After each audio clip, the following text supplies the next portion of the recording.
Now read the passage from a psychology textbook. You have 45 seconds to read the passage. Begin reading now.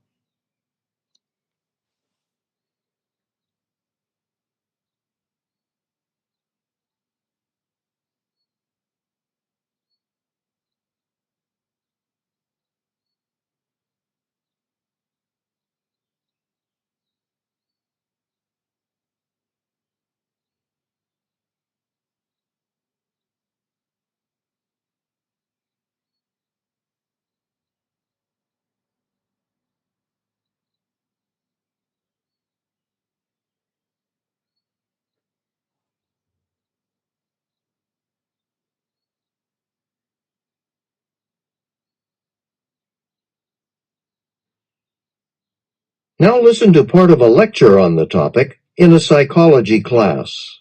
This happens all the time with kids in schools. Say there's a little boy or girl who's just starting school. Well, they're not really used to the rules about proper behavior for a classroom. So at the beginning, they might, interrupt the teacher, walk around the classroom when they're supposed to be sitting down. Just misbehaving in general. Okay, but what happens?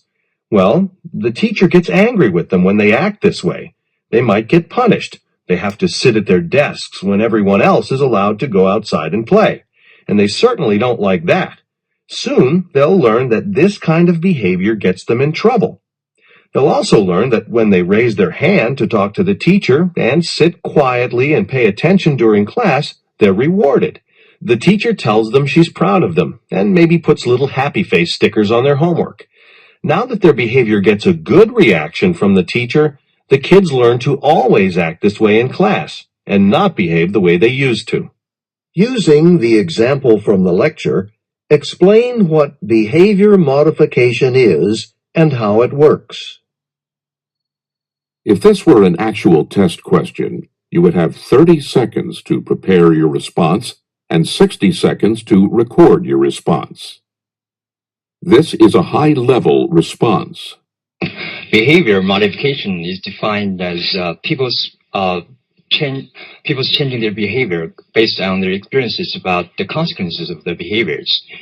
And according to the rating too, the behavior modification can be observed both in experiments and in real life. The professor gives an example of observation of modification in real life about kids.